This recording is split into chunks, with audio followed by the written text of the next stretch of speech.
Halo teman-teman semuanya, aku Elva, seorang Quality Assurance Engineer, dan hari ini aku mau cerita ke teman-teman tentang perjalanan aku memulai karir di global company. Oke, singkat cerita, jadi aku sudah mulai kerja itu sejak tahun 2016, tapi masih work from office. Jadi aku tinggalnya di Jogja, dan dulu kantornya juga di Jogja. Kemudian di tahun 2019, sebelum COVID, jadi 2019 masih awal pertengahan. Kemudian ada temen dari sebuah kota, nggak bisa sebut kotanya, yang kemudian ngabarin bahwa di perusahaannya sedang hiring QA. Dan perusahaannya itu headquarternya di Singapura. Saat itu aku nggak langsung iya, karena aku nggak pede. Aku belum pernah punya pengalaman kerja pakai bahasa Inggris. Memang aku punya pengalaman menggunakan bahasa Inggris, tapi daily talk, ngobrol, casual. Nggak tahu kalau misal harus profesional itu gimana. Jadi aku nggak berani awalnya.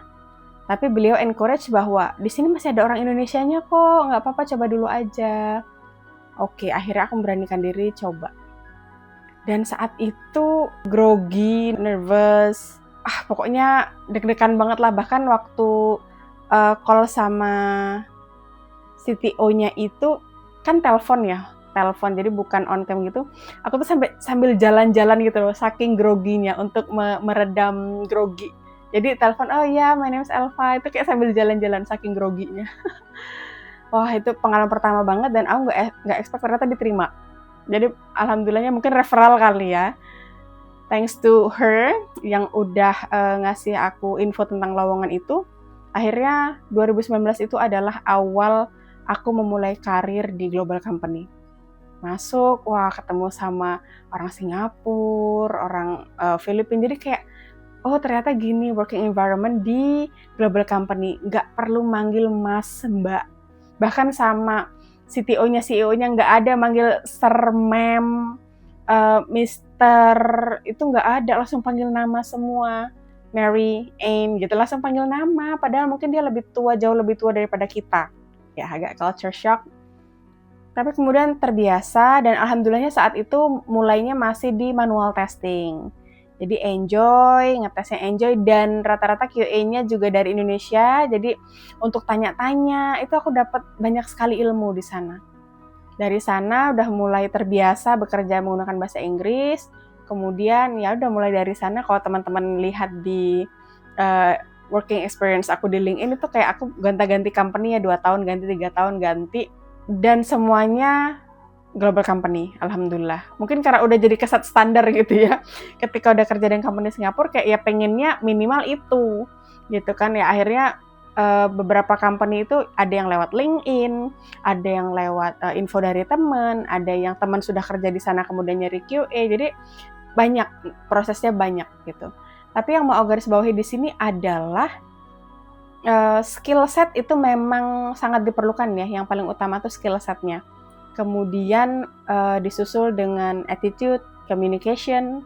Jadi interpersonal skillmu juga dinilai di sana. Jadi nanti yang akan dicek pertama sekali adalah kamu cocok nggak dengan requirement mereka. Jadi misal mereka mencari automation tester, mereka mencari QA engineer yang bisa JavaScript misal. Nanti kan akan dilihat ini cocok atau enggak. Jadi nanti ada ada layering gitu, ada dicek dulu pertama kali mungkin hard skill-nya gitu kan. Oke, kalau match nanti baru akan di-invite. Kemudian nanti dilihat komunikasinya. Karena komunikasi itu penting sekali ya teman-teman, apalagi QA yang tentu kamu akan bekerja dalam tim. Kamu nggak akan kerja sendiri, kamu akan banyak bicara dengan developer, PM, PO, TPM, stakeholders, designers, analysts. Jadi komunikasi sangat penting sekali, apalagi kalau misal di global company ya bahasa Inggrisnya harus bisa dimengerti. It doesn't have to be perfect, tapi ya harus bisa dimengerti. Kamu harus bisa mengerti mereka juga. Karena setiap hari kamu akan membahas fitur, expected criteria, bahas bug, issue, otomatis komunikasi itu nomor 1. Mungkin secara grammar, it doesn't have to be 100% correct. IELTS-mu nggak harus 8,5. Tapi kamu bisa berkomunikasi in professional way bersama colleagues yang lain, gitu ya. Kamu bisa raise your feedback. Jadi ya di professional level lah, gitu. Memang tidak harus yang sempurna, tapi at least kamu bisa berkomunikasi. Kemudian apalagi? Oke, remote working. Terkait remote working, pertama kali remote working, kembali lagi ke 2019. Pertama kali remote working dulu masih pakai laptop Asus yang berat banget itu. Dulu udah agak lemot. Kemudian rumah saya itu di Bantul, teman-teman. Jadi bukan di kota. Jadi internet tuh dulu belum ada IndiHome gitu, belum. Jadi masih pakai hotspot portable, pakai HP sampai HP-nya panas. HP ku mati, pinjam HP suami. Jadi bener-bener kayak, aduh, kalau diingat zaman dulu perjuangan banget. Terus sering mati listrik, namanya di kampung. Sedih banget. Sering mati listrik, kalau orang sini bilangnya jeglek gitu ya, sering mati listrik, atau malah listriknya tuh kayak naik turun gitu loh, terus tiba-tiba lampunya redup gitu loh, paham kan ya? Mati listrik, jadi akhirnya aku beli UPS, ya, beli UPS. Jadi upgrade-nya itu pelan-pelan gitu loh, kan nggak langsung ini ya, nggak langsung uangnya banyak untuk beli semuanya. Akhirnya pasang IndiHome, sampai dulu sempat kalau mau pasang IndiHome harus ini minimal 10 rumah gitu, karena di sini belum ada kan, karena mereka harus pasang tiang ya, masa cuma untuk satu rumah. Ya ampun, dulu sampai ngajakin tetangga ya, ada yang mau pasang IndiHome nggak gitu dulu. Akhirnya ada internet, mulai lebih stabil. Terus ada UPS, sempat dulu pakai komputer, pakai PC, tapi jadinya nggak bisa dipindah-pindah. Jadi nggak bisa sambil goler-goler di kasur, nggak bisa ketika mau WFC nggak bisa, karena PC gede di meja gitu kan ya. Sebenarnya dulu beli PC itu supaya aku itu fokus kerja, duduk gitu kan, biar nggak malah tiduran di kasur gitu. Tapi malah jadi ini deh, malah jadi nggak bisa enjoy. Terus akhirnya dijual PC-nya, akhirnya beli laptop. Ya udah, jadi sampai sekarang masih pakai laptop. Kemudian apa ya plus minusnya remote working? Plusnya tentu flexibility. Aku sudah punya anak, jadi bisa sambil ngantar jemput anak. Jadi di mobil bisa sambil meeting, atau misal anak pulang jam 2, meetingnya jam 2 sama gitu ya. Jadi aku akan ke sekolah anak lebih cepat, nanti di mobil meeting dulu. Kadang kan harus on cam gitu ya, jadi ya udah meeting dulu. Tapi kan jadi fleksibel, ya ada anak nunggu dulu. Kemudian atau misal kalau mati listrik bisa melipir ke kafe. Dan enaknya global company itu mereka memaklumi, apalagi kalau memang working arrangement-nya remote, mereka memaklumi kok. Misal mati listrik, mau keluar dulu cari listrik, cari internet di kafe gitu, mereka akan oke, boleh. Kemudian open banget, sangat menghargai waktu dan privasi masing-masing. Mudah banget untuk apply cuti di global company. Kamu nggak akan ditanyain mau kemana, sama siapa, berapa lama, nggak akan. Jadi misal kamu apply 3 days leave, ya yang penting ada prior notice ya, nggak terus tiba-tiba ujuk-ujuk paginya nggak masuk karena mau jalan gitu kan. Tetap saling menghormati batasan dan tanggung jawab masing-masing.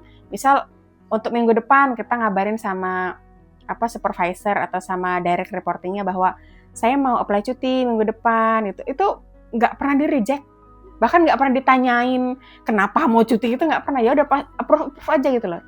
Beda ketika dulu aku kerja di kantor itu, ya mungkin budaya Indonesia ya, kayak ditanyain kenapa cuti seminggu, mau kemana, sama siapa gitu, kayak ada kepo-keponya orang Indo gitu loh.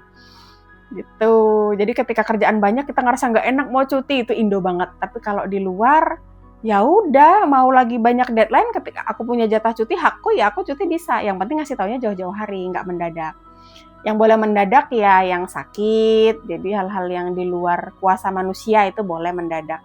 Urgent gitu boleh. Kayak misal tiba-tiba siang sakit, aku ini ya cuti dari siang half day aja, jadi ada cuti setengah hari gitu kan, cuti half day karena nggak enak badan. Terus ada sick leave juga.